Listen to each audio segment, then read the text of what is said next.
Se você sente que tudo ficou pesado demais, se o ânimo de viver foi indo aos poucos embora, como quem sai de fininho pela porta sem bater, talvez esse assunto do episódio de hoje do Vozes com Propósito seja para você. A gente sabe que o nome disso é ansiedade, uma tristeza profunda, talvez uma depressão. Mas antes dos rótulos, existem histórias, batalhas silenciosas e uma pergunta que está dentro da gente. Ainda dá tempo? A resposta é sim, ainda dá tempo. Esse é o Vozes com Propósito, um espaço criado para te iluminar, te acolher, te orientar. E hoje, nesse episódio, nós temos um convite muito importante, uma questão muito importante. Como é que a gente pode pensar os primeiros socorros, se a gente fosse pensar no processo curativo inicial? Quais seriam os primeiros socorros emocionais? O que fazer quando parece que a vida deixou de responder às nossas expectativas? E para conversar conosco hoje, eu trago aqui a nossa convidada, uma profissional que tem escutado e orientado muitas histórias ligadas à ansiedade, à depressão. Eu estou aqui com Milena Rodrigues, psicóloga, palestrante, especialista em psicologia clínica e empresária. A Milena hoje vem compartilhar com a gente o que é possível fazer antes que se escureça de vez. Milena, muito obrigada, é um prazer ter você aqui conosco. Antes de mais nada, agradecer o espaço, o convite. É uma alegria sempre compartilhar conhecimento a respeito de saúde mental. E ainda mais na proposta que vocês trazem, pensando num olhar preventivo, né? O que é que eu posso fazer antes de que esse adoecimento se instale? E o que é que eu posso fazer se ele, de repente, já tenha se instalado? Então, para mim é uma alegria, né, estar aqui com vocês. E eu espero muito que todos vocês que nos acompanham possam refletir junto conosco e que a esperança renasça no seu coração, porque, como a Kátia falava, assim, ainda dá tempo. Ainda dá tempo. Nós recebemos algumas perguntas. Milena, eu queria dividir aqui com você o que os nossos telespectadores trouxeram. Veja só, eles perguntam assim: o que é que acontece no corpo e na mente quando estamos nesse estado de desânimo persistente? Como saber que não é só uma fase ruim? Essa pergunta é excelente porque ela traz para a gente a possibilidade de esclarecer algo importante, né? Quando é que a tristeza, o desânimo, a apatia, que fazem parte da nossa vida, se tornam adoecedores? Então, esse é o primeiro passo. Da gente entender que atravessar momentos difíceis faz parte da jornada de absolutamente todos nós. Então, na nossa jornada existem desafios, a gente se desentende com alguém, a gente perde alguém, a gente tem uma decepção, termina um relacionamento, tem um filho doente. Esse tipo de sofrimento que atravessa a nossa vida, sim, provoca tristeza, desânimo, apatia.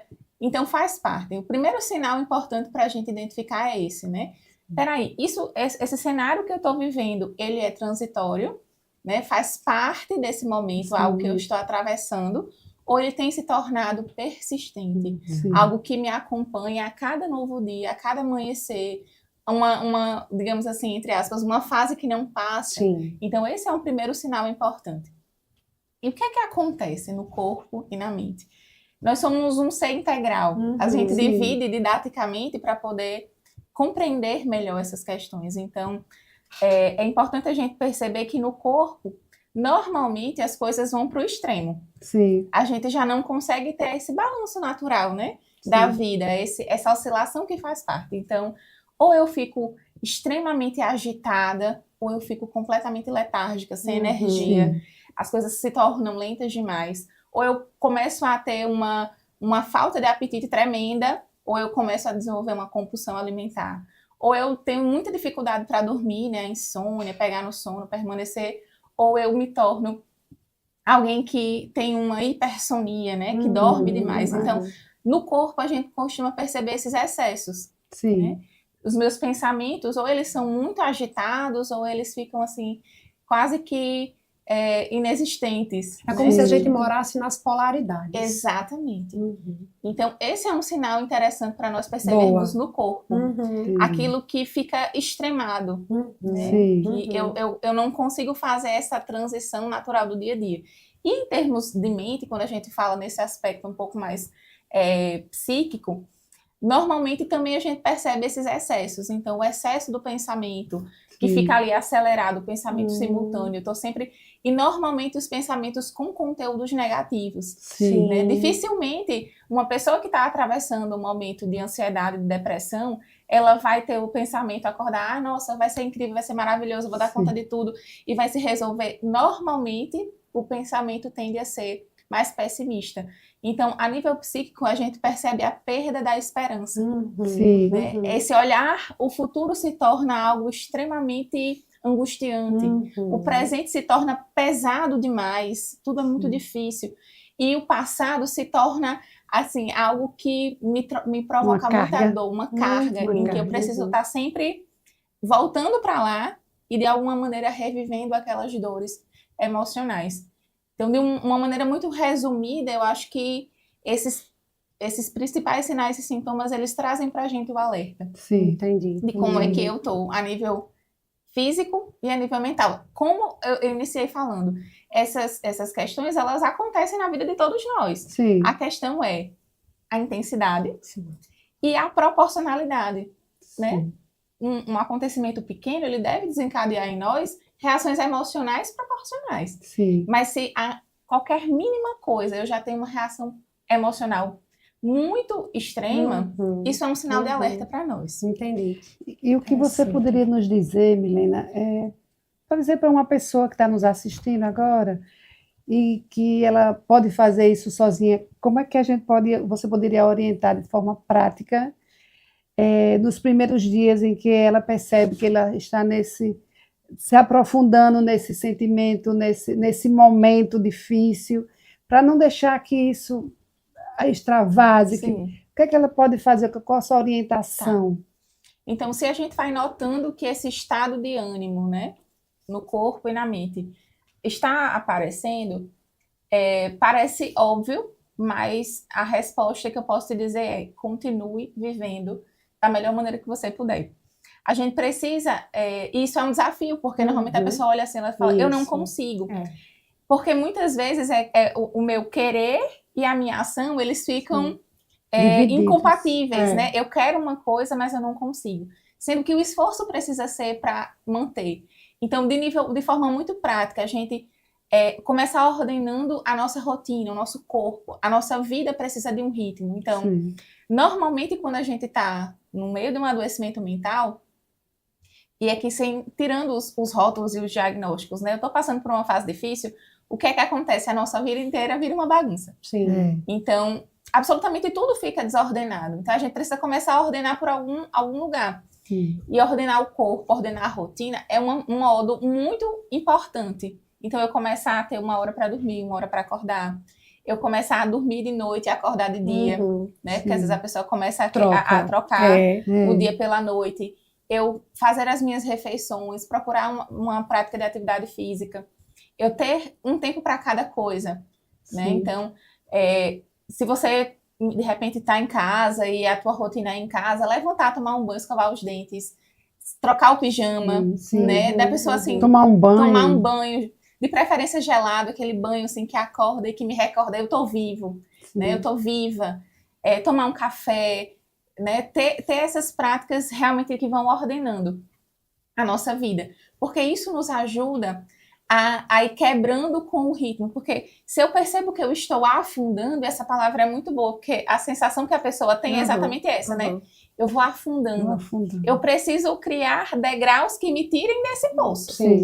E ordenar a rotina é um primeiro degrau importante, porque eu começo a perceber, opa, peraí, a vida continua acontecendo, ela continua tendo um ritmo, as coisas continuam se encaminhando, né? Então, é uma maneira de você ir se ordenando afetivamente. Um outro recurso muito interessante que eu uso sempre dentro do consultório, sempre oriento as pacientes, né? É fazer a escrita terapêutica. Né? A Aline, como educadora, né? A escrita, ela ordena. Então, eu ter esse hábito, eu percebo que eu estou afundando. Peraí, deixa eu parar um pouco, sentar e anotar. Quais são as minhas angústias? O que é que esses pensamentos me dizem? Qual é o conteúdo? Normalmente a gente quer fugir, porque é difícil, muitas vezes, encarar. Aceitar, né? Aceitar. Nomear, Nomear. Mas a importância de eu parar um pouco e... Peraí, o que é que esse sofrimento está querendo me dizer? Essa angústia em relação a quê? O que é que me atormenta? O que é que me preocupa? O que é que me angustia? E aí, muitas vezes, a gente vai registrando e os nossos pensamentos, eles vão se ordenando. A escrita terapêutica, ela é fantástica. Por quê? A minha mão não acompanha a velocidade dos meus pensamentos. Sim. Então, eu vou naturalmente desacelerando os meus pensamentos para poder registrar. E eu tenho ali uma prova muito... concreta. Peraí, que conteúdo é esse? Até pra gente questionar. Sim. Caramba, isso aqui é verdade? Sim. Né? Isso aqui faz sentido? Ferramenta Não importante. faz. Ou então faz sentido, é por isso. Eu achava que eu estava angustiada por causa do trabalho, mas na verdade é o meu casamento. Que tá confuso, a gente tá passando por uma fase difícil, eu tô preocupada com os meus filhos, né? De repente, aquele projeto que eu tava querendo realizar, que eu precisei adiar, então a gente vai conseguindo ter clareza.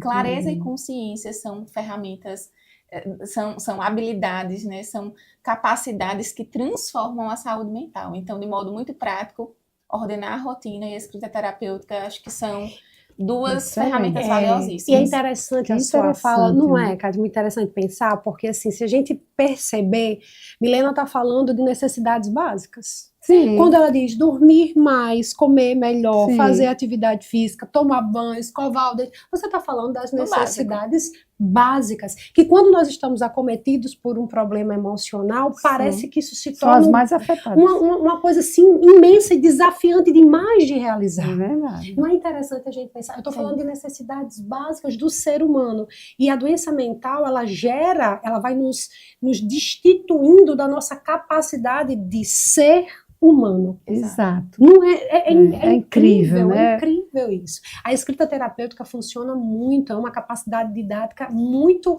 poderosa. Sim. Então, quando você traz a escrita terapêutica, você traz com muita assertividade. É tentar fugir das polaridades, é buscar essa necessidade básica. Aos medos, né? Concluir, viver as necessidades básicas e nomear. Porque a gente só consegue lutar contra aquilo que a gente consegue nomear. Preciso conhecer meu inimigo. Como é que eu vou lutar? E interessante que a maioria das pessoas, se tivesse essa orientação, elas não ultrapassariam aquele degrau, né? Elas teriam ali o chamado protocolo de emergência, né? Viver. Você já tem ali o protocolo, eu preciso fazer isso. Qual é o básico que eu preciso fazer quando o caos se instala? Exato. Né? Exatamente. E sabe, Kátia, isso que você trouxe, né, do protocolo de emergência, como é importante a gente ter algumas ferramentas no bolso para a hora da emergência. Isso. Então, se a gente pensa num nível de saúde física, eu saber uma manobra para desengasgar alguém, eu saber o mínimo do que é que salva a vida. E quando a gente está falando de saúde mental, da mesma maneira, eu preciso ter algumas ferramentas acessíveis no meu bolso para, na hora do caos, em que eu não estou conseguindo pensar muito bem, eu vou lá e recorro a elas. Perfeito. E elas me salvam. E isso outra coisa... serviria, Milena, eu estava pensando aqui, quem tem síndrome do pânico, né? Se começar a fazer esse exercício, porque tem pessoas que têm medo de viajar de avião, né? De lugares fechados. E esse manualzinho no bolso seria muito interessante. Para alguns momentos de emergência. E uma outra coisa, Aline, que você falou do básico, né? E eu costumo dar o exemplo do bebezinho. A gente olha para um bebezinho e o que é que o bebê precisa?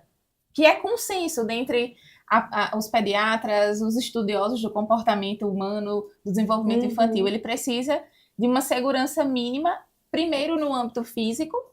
Então, o bebê precisa comer, ele precisa da higiene, ele precisa do sono. Um bebê que tem esses 3 pilares ordenados, ele é um bebê que se desenvolve no âmbito físico e emocional com muito mais tranquilidade de um bebê que não tem. Esse é um ponto consenso. Uma outra dimensão do bebezinho que o bebezinho precisa é a dimensão afetiva, dos vínculos, desse cuidado. E quando a gente cresce, a gente esquece que a nossa natureza, a nossa essência, ela permanece a mesma. Verdade. Então, para onde é que eu recorro nos momentos de emergência? Para aquilo que me torna gente. Sim. Então, eu preciso de ordenar os meus hábitos e um outro aspecto que são os vínculos sociais, que a gente vai, acredito, ter a oportunidade de tocar um pouco mais profundamente nesse ponto. Mas a importância de qual é o básico? Dormir na hora certa, acordar na hora certa, me alimentar, fazer a minha higiene, ter esse controle físico mínimo e de buscar figuras de referência, de afeto. Que muitas vezes vão estar dentro da nossa família, no meio dos nossos amigos, e às vezes precisa ser também uma ajuda profissional. Sim, em alguns momentos é importante da gente deixar muito claro isso, né? De que em alguns momentos vai ser importante a busca da ajuda profissional, porque tem ali uma intervenção necessária, seja medicamentosa, terapêutica, e que isso é também ser corajoso. Às vezes a gente acha que buscar ajuda é um ato de fraqueza, né? Tem-se esse senso comum que, graças a Deus, tem diminuído bastante. Graças a Deus. Mas que, na verdade, é um ato de coragem, eu admitir que eu tenho um precisando limite, de que eu estou precisando. Exatamente. Né? E aí a gente um pensa compromisso. na questão da culpa. Sim. Helena, tudo isso que você trouxe me lembrou da culpa. Culpa porque eu não dou conta, culpa porque eu não consigo, culpa porque eu não tomei banho hoje, culpa porque eu não respondo aquela mensagem de WhatsApp, culpa porque eu estou vendo a vida numa cor muito diferente da que realmente é, o mundo está cinza, eu estou numa apatia, numa letargia muito grande. Então, essa culpa, como é que a gente lida com essa culpa? Como é que a gente poderia, assim, falar sobre ela? Até porque a própria culpa agrava o problema que a gente está sentindo. Como é que a gente pode sair desse sentimento de culpa? Vamos lá. Antes de a gente falar sobre como sair do sentimento de culpa, eu queria refletir um pouquinho sobre a culpa. Sim. Normalmente, quando a gente olha, assim, a culpa... Nossa, eu me sinto culpado, já vem um peso. Como se a culpa fosse sempre ruim. Eu tô me colocando como a culpada já, né? Exato. No entanto, a culpa, ela tem uma função extremamente positiva na nossa vida. Culpa, quando a gente recupera até a origem do nome, né? No latim, vem de se deparar com uma falta, com um erro, com algo que eu não consegui. Então, em certa medida, a culpa, ela nos orienta na realidade. Caramba, eu me sinto culpada porque eu não tomei banho, porque em alguma medida eu tenho o senso de realidade de que eu deveria tomar. Então, esse aspecto positivo da culpa que nos convoca a assumir a nossa responsabilidade diante das coisas. Qual que é o problema da culpa? É eu assumir a culpa como se ela fosse a verdade absoluta da minha vida, que eu não tenho outra saída, de que eu estou condenada por aquele erro, e também de uma certa mentira que ela me conta, de que eu deveria dar conta de todas as coisas, fazer todas as coisas.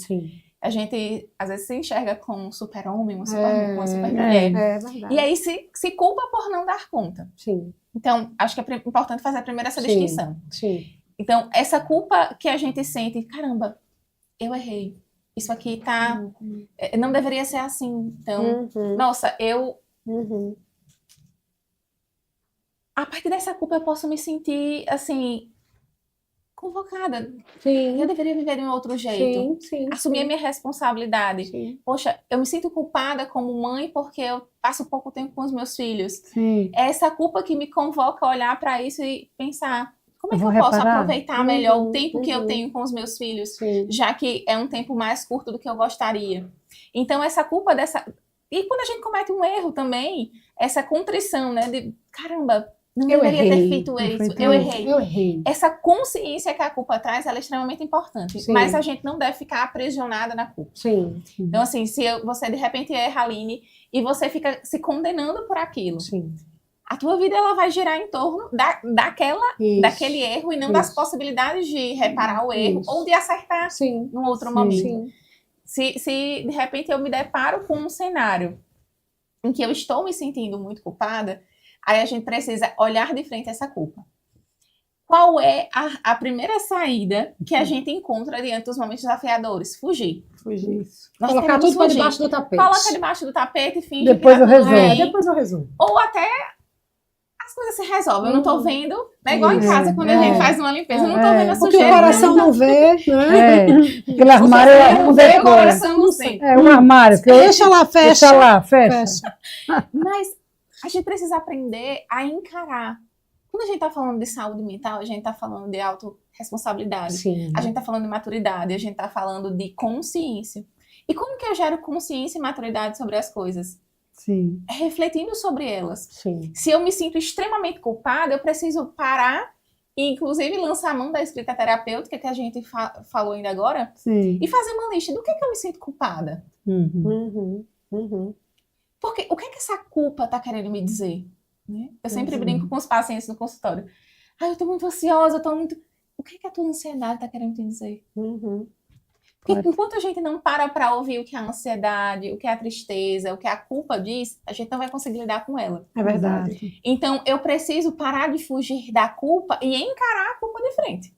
Então, olhar essa culpa, certo, culpa, vem cá, senta aqui na mesa comigo. Vamos conversar. Vamos conversar. O que é que você está querendo me dizer? Sim. Sim. Você está querendo me dizer que eu estou trabalhando demais e que eu estou negligenciando a minha família? E é por isso que eu me sinto sempre pesada? Sim. A culpa, você está me dizendo, então, que eu estou perdendo muito tempo no celular e é por isso que eu não consigo concluir os meus projetos profissionais e eu fico dispersa e desatenta? Não, culpa, o que é que você está me dizendo? Que eu deveria estar cuidando melhor da minha saúde, mas eu estou negligenciando esse ponto. O que é que você está me dizendo? E a partir do que a culpa me diz, a gente vai conseguir direcionar de uma outra maneira, olhando a verdade. Até porque quando a gente toma consciência, eu vou olhar e dizer assim, tá, o que é que eu consigo fazer com isso? Tem coisas que eu vou me deparar ali que são mentiras. Sim. A culpa tá me dizendo uma coisa que não faz absolutamente nenhum sentido na realidade. E às vezes a culpa vai me trazer autossabotagem percepção. Seria? Autossabotagem. Autossabotagem? Às vezes a culpa vai me trazer a percepção de que certo, isso aqui seria bom, mas agora não cabe na minha vida. Entendi. Passou. Não dá, agora não cabe. Assim, seria muito bom conseguir praticar 5 modalidades de esporte. Seria muito bom mesmo. Mas realmente não me cabe. Não dá. Porque aí a gente entra aí seria uma outra seara já das cansei comparações. só de pensar. Eu já peguei esse tipo de demanda, né? Não. Você, a pessoa ela quer fazer musculação, beach tênis, futevôlei, crossfit. E quer sempre a melhor. E aí a gente o tempo para as outras coisas. Nós estamos numa era de muitas comparações. As redes sociais nos aproximaram da vida das outras pessoas. A gente vê um recorte da vida do outro e acha que é o todo. Né? E a culpa, ela aparece muitas vezes não porque aquilo eu queria viver, mas porque o outro está vivendo e a minha vida não é daquele jeito. Exato. Então, por que eu preciso sentar com a culpa? Para ela poder me dizer o que é que ela está querendo me sinalizar. Sim. E até para olhar assim e dizer, caramba, fazia sentido quando eu era mais jovem, eu conseguia acordar num determinado horário, mas agora eu tenho filhos, eu tenho uma casa e eu tenho responsabilidades com o meu trabalho e a minha vida é diferente. Por que eu tô me sentindo culpada? Não faz sentido eu tô em outro naquele momento. se eu tô num outro momento. Então, a gente precisa olhar sempre o contexto da nossa realidade, das nossas circunstâncias. A partir da nossa A realidade. partir da nossa realidade. Porque se a gente olha para a nossa realidade a partir do olhar do outro, a gente se perdeu. Da vida do outro. Da vida do outro. A culpa vai fazer morada. A culpa vai fazer morada e vai ser difícil expulsá-la. Vai ser porque muito ela difícil. entra e fica. Porque nós precisamos sempre ter o parâmetro da verdade. E a verdade é sobre a minha vida e sobre as minhas circunstâncias e sobre aquilo que eu consigo fazer. E não sobre aquilo que o outro está vivendo e fazendo ou o que ele esperaria que eu fizesse. Esse assunto é muito... Olha, a gente passaria horas e horas aqui, viu? A gente precisa ampliar. A gente vai ter que trazer Milena outra vez para poder dar fazer um bis. Parte 2. Parte 2. Episódio 2. Episódio 2. Minha gente, queria muito te agradecer. Muito, de verdade. Você trouxe uma fala muito consciente, muito diretiva para exatamente aquilo que nós estávamos propondo aqui no nosso episódio e de uma maneira muito acolhedora, o que para a gente faz muita diferença, faz muito sentido. Vozes com Propósito, ele tem esse lugar de fala, é orientar, é transformar socialmente, mas sem apontar o dedo, sabe, fazendo esse movimento mesmo de resgate, de cura, de acolhimento. A gente queria que você deixasse as suas considerações finais para todo mundo que está aqui assistindo, dizendo assim, como de fato a gente pode viver esse socorro emocional na hora que antecipa uma grande dor. A consciência que eu falava, a consciência. E algo que nós temos perdido muito é a capacidade de silenciar. nós falamos demais, nós ouvimos demais, são muitas redes sociais, muitos influenciadores, muitas opiniões, muitos pitacos, muitas referências, muito tudo. E nós perdemos a capacidade de silenciar. Então, de um modo muito simples, acessível, barato, prático. E disponível. De uma maneira muito, muito simples. Nós precisamos recuperar a capacidade de silenciar e de contemplar a vida. Contemplar a nossa voz. A nossa vida. Então, 5 minutos, 10 minutos que eu tiro no meu dia para poder ali parar, meditar. Como é que eu estou vivendo? O que é que eu estou fazendo? Como é que está sendo o meu dia? Fazer esse exame de consciência, não com a conotação pelo viés da culpa, mas o exame da consciência. Qual é a verdade sobre mim? Quais são as minhas circunstâncias, as minhas responsabilidades? Como é que eu estou lidando com essas coisas? O que é que eu preciso melhorar? Né? Os sonhos também. Quais são os meus sonhos? Quais são os meus objetivos? O que é que eu gostaria de resgatar para a minha vida? O que é que precisa recuperar esse espaço?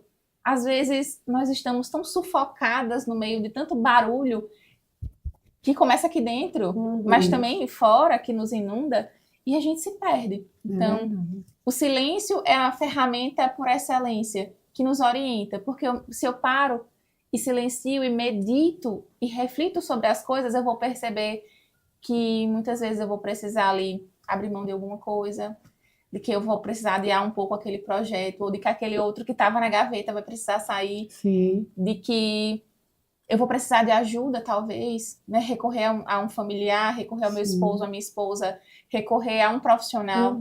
Então, a meditação, ela traz para a gente essa tomada de consciência. E o silêncio, que está acessível para absolutamente todos nós e que pode ser praticado agora.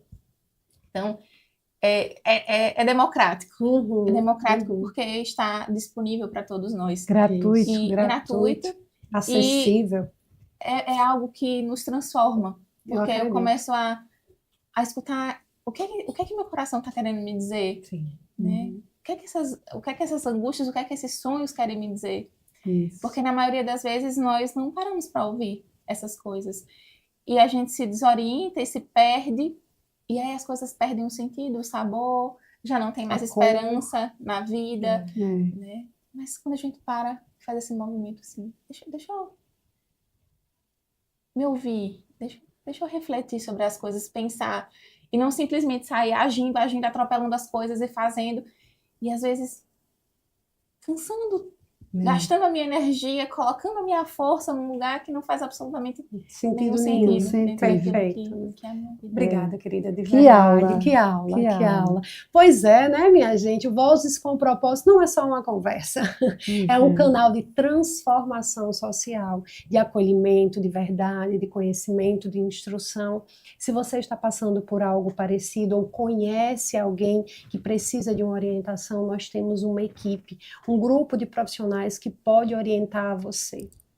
Pois é, essa dor não precisa ser carregada sozinha, né?